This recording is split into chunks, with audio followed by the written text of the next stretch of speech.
C'est toujours avec beaucoup d'émotion et de fierté que je reçois de jeunes membres du service public,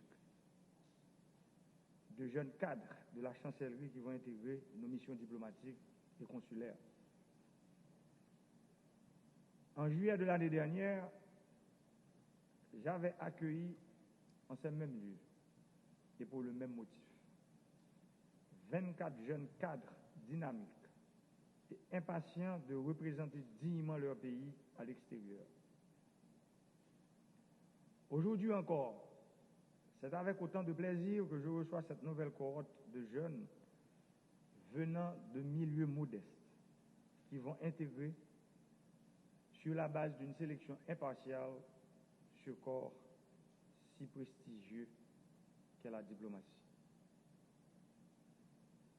Depuis le premier jour de mon mandat, je me suis évertué à faciliter le triomphe de la méritocratie et à récompenser l'effort, particulièrement ceux des jeunes. J'ai toujours œuvré pour que les filles et les fils du peuple, celles et ceux qui n'ont ni marraine, ni parrain, qui n'ont aucun patronyme connu et célèbre, puissent, grâce à leurs seuls efforts, accéder aux postes les plus prestigieux de l'administration publique. Les nominations de jeunes femmes et hommes performants au corps des ingénieurs et des administrateurs publics, ainsi qu'au service extérieur, sont autant d'initiatives prises par mon administration pour donner leur chance à celles et ceux qui ont été trop longtemps tenus à l'écart à cause du clientélisme et du système de patronage politique instauré dans le pays. Il est temps pour nous de faire triompher la justice sociale à travers les principes de l'égalité des chances. Monsieur le ministre Claude Joseph, je vous renouvelle mes remerciements pour avoir compris et mis en application les réformes que j'ai voulu voir dans la diplomatie haïtienne. Merci de mettre en œuvre ma vision de changer ces pratiques de diplomatie de sinécure à une diplomatie d'action. Mes chers compatriotes, jeunes diplomates, les problèmes du pays sont nombreux. Les enjeux mondiaux sont complexes. Pour les aborder, il faut du savoir, il faut du savoir-faire, de l'énergie et de solides connaissances. Vous, filles et fils du peuple, la nation compte sur vous, sur votre patriotisme, dans la défense des intérêts d'Haïti, dans vos postes respectifs. Il vous faudra user de détermination pour faire face aux nombreux obstacles qui se dresseront forcément sur votre route, surtout quand il s'agira de défendre les intérêts de notre cher Haïti, tant à l'interne qu'à l'externe. Je pourrais passer tout l'après-midi à témoigner des diverses entraves, de toutes les embûches que je rencontre dans ma lutte contre les oligarques corrompus qui veulent tout accaparer et ne rien laisser au peuple. Ces oligarques se complaisent dans le maintien d'un système d'attrape-tout, d'exclusion et d'injustice sociale freinant les initiatives, les talents et le succès des jeunes d'origine sociale modeste. Les 3 chantiers auxquels que je consacre les 10 mois qu'il reste de mon mandat, constitution, élection, électrification, ont pour objectif de garantir une meilleure participation du peuple dans les affaires publiques. À travers une nouvelle constitution, nos compatriotes de la diaspora pourront voter et être élus. Les élections vont permettre au peuple de choisir ses représentants. Et le fait de retirer le monopole de l'électricité à un petit groupe permettra de garantir l'accès à cette denrée de première nécessité à tous. Il nous faut changer les pratiques aujourd'hui. Il ne revient pas à un petit groupe de se réunir dans un hôtel ou dans un salon à Port-au-Prince pour choisir celui ou celle à qui ils feront la faveur d'accéder à la présidence du pays. Il nous faut apprendre à respecter la pédagogie de la démocratie et de l'alternance politique. C'est le peuple, unique dépositaire de la souveraineté, qui donne le pouvoir. Je me félicite de constater que l'ensemble des partenaires et institutions de la communauté internationale se rangent du côté de la démocratie en supportant les élections qui permettront de renouveler le personnel politique et les institutions républicaines du pays. Il ne fait aucun doute que la solidarité internationale à Haïti est nécessaire pour continuer à faire face à la pandémie, pour adresser les crises sanitaires et sociales, ramener la paix intérieure, relancer l'économie, engager la réforme constitutionnelle et préparer les élections. Mais la responsabilité première est la nôtre, haïtienne et haïtiens. Je ne vais pas faire l'impasse sur les crises que traverse le pays et qui nous empêchent d'avancer. Il y a notamment l'insécurité à caractère social et à motivation politique qui est instrumentalisée par un certain secteur qui ne fait pas honneur à notre pays. Nous sommes à un carrefour où Haïti a besoin de la participation de tous ses enfants pour sortir du bourbier. C'est pour cela que je suis toujours prêt à m'engager dans un processus de dialogue franc et sincère avec tous les acteurs, je dirais, politiques et de la société civile. Il nous faut sauver notre pays, le sortir de la stagnation et de ce cercle vicieux d'éternel recommencement. Et, comme je le dis souvent, aucun sacrifice n'est trop grand pour Haïti. Chers cadres de la diplomatie haïtienne, je reprends ici les propos que j'avais déjà adressés au premier groupe de 24 jeunes qui avaient été sélectionnés au mois de juillet 2020. Vous allez en mission pour défendre le pays, son peuple, ses institutions, les intérêts nationaux. Les actes de politique étrangère doivent placer Haïti en priorité. Défendez l'intérêt du pays dans une logique gagnant-gagnant, et ceci dans les nombreux domaines de la coopération internationale. C'est le moment de proposer une orientation intelligente, habile, pragmatique et éclairée à la diplomatie haïtienne qui doit renouer en partie à son histoire. Il vous faudra défendre l'image d'Haïti à l'international. Apprenez aux étrangers à comprendre les orientations et les spécificités de nos institutions et de nos pratiques politiques, économiques, culturelles et sociales pour de meilleures coopérations bilatérales ou multilatérales.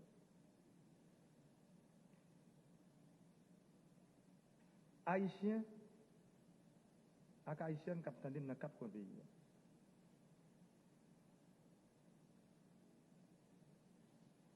Frère Maxime qui attendent dans la diaspora.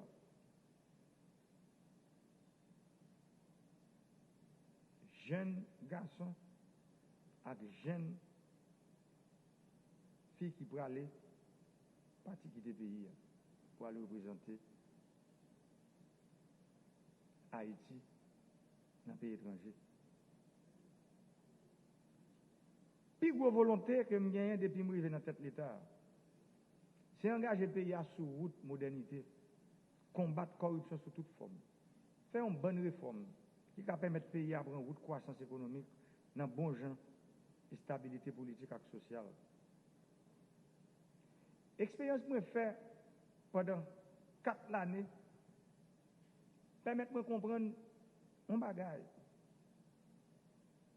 Il permet de comprendre comment changement, c'est un bagage qui est plus difficile. Route changement difficile, en pile. En pile piquant qu'on a, en pile résistance. Parce que, en pile monde, si tout le monde qui considère tête, c'est eux qui moun, tout reste peuple là par monde. Si tout le monde qui comprennent tout bien que l'État possédé, je ne parle d'oligarques corrompus, c'est pour eux et à eux-mêmes seuls que le pays a. C'est nos seuls bagages qui fait comme eux. Ils viennent riches, c'est dans l'instabilité politique. C'est dans le chaos, ils profitent de faire contribuer. C'est dans le chaos, ils profitent de faire sous-déclaration dans la douane. C'est dans le chaos, ils profitent de faire gros contrats. C'est dans la transition, ils profitent de signer tout vieux contrat marathon que nous connaissons, que le pays a connaît. Et c'est dans ça tout, dans les affaires de transition. Ils profitent de séparer le gâteau sous ses mamelles, d'échapper le pays. Et puis comme ça, ils ont chaque gros mot sur l'État dans la poche. Mais là, ils joignent un chef de l'État qui dit ça pas doit continuer. Ils prennent même l'argent de l'État, l'argent contraire. Ils prennent même comme ça pour financer l'instabilité politique, pour corrompre fonctionnaires publics, pour craser l'institution, pour financer le coup d'État, pour acheter des armes et munitions par les gangs armés, pour terroriser la population et faire quartier nous tourner à l'enfer pour les citoyens. Qui donc, au monde qui a dirigé le pays, qui bien fait la bien, laisse ça passer comme ça. Ça veut dire bagage ça va retirer le sommeil dans le géo. L'on a dirigé un pays et c'est dans la condition ça, une catégorie de monde qui décide maintenant. Qui donc, système basé sous ça, pour le protéger, pas rien à faire. Songez, dans le temps qui passe, il a même arrivé tout le président, lyncher président, emprisonner président, exiler président. Mais m'a dit non. Business ça, gros industrie ça créé instabilité politique là. Faut que tu aies un petit pays d'Haïti qui est arrivé là, côté moi aujourd'hui, qui pour te dire, Abraham dit, c'est assez. Aujourd'hui, c'est pour ça. Moi, je prends toute grosse décision que nous voyons, sans passe-pour qui, sans force côté. Par exemple, dans les affaires réforme constitution, moi, pas prendre équipe PAM pour me faire venir parler de l'autre constitution, nous monter un comité indépendant qui a une grosse personnalité là-dedans. Haïtiens, Haïtiennes, frère Maxime, nous pas qu'à continuer, je dis nous ça aujourd'hui, résoudre différents nous, dans mettre du feu, dans goumen on a clotte, dans crasé brisé, dans violence. C'est ça qu'on a fait depuis 1806, nous trouvons des salines. Et nous tous, peut-être, qui te qu'on fait, tu quoi bon côté que ça mène nous. Aujourd'hui, nous tous, ouais, qui côté ça mène nous. Nous plonger pifon dans la misère, dans la précarité, dans la pauvreté. Violence, pas dans ces colères, croissance économique. Craser, briser, mettre du feu, pas faire même route avec investissement.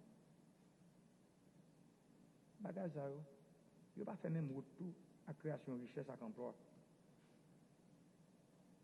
Industrie ça, je voulais parler de l'industrie craser, briser, industrie boulée, industrie rang, industrie division, il arrive dans le bout de lui. Et c'est pour ça, une petite terre d'Haïti, qui compte tout pays, qui arrive dans l'État, une petite terre d'Haïti qui saute dans le milieu modeste, même avec nous-mêmes qui devons dans là. Qui comprennent misère, ça veut dire que le monde a étudié dans la lampe. L'on passe des jours sur route pour entrer, pour venir à l'école dans Port-au-Prince. Là, pas de soins médicaux dans la zone d'autorité. Obligé de lever parfois à 2 h du matin pour aller attendre, pour prendre 4 pour aller à l'hôpital. C'est le monde ça aujourd'hui qui est dans tout le pays. Et c'est le monde ça tout qui dit aujourd'hui, Haïti, ce n'est pas 300 km², côté, un petit groupe monde qui est les têtes de toute qualité. Décider, c'est eux-mêmes qui pour contrôler 27 750 km² pays à diaspora. C'est pour ça que je dis, je profite de l'occasion ça pour demander tout Haïtien que ça cap vivre ici, que ça cap vivre à l'étranger, pour ouvrir les yeux. Parce que opportunité, c'est une fois que nous jouons ça dans la vie. Nous ne pas jouer ni 2 fois. Moi-même, dans la 5e année, madame, ça allait me aller. Mais je profite de dire, tout frère Maxime, jeunes, paysans, femmes, diaspora, que le moment arrivé pour nous faire des voix, nous. Pour nous dire que nous ne pas prendre un discours encore. Nous ne pas prendre influence encore. Je dis à nous décider de camper pour nous créer notre destin. Nous. Destin côté nous décider pour pays. Même gens ça fait tout côté qu'a commencé déraper pour nous connaître l'un des meilleurs pour petite nous, avec petite nous. Je dis à moi dire dialogue c'est un des plus gros outils que nous avons côté nous cachita pour nous résoudre le problème nous. Pour qui ça entre haïtiens à chaque fois nous entendons nous dans une échelle de 0 à 10, disons à 9, nous entendons de 0 à 8, mais le grand point nous ne pouvons pas entendre nous sous l'IA, c'est lui-même qui divise nous, craser toute bagage.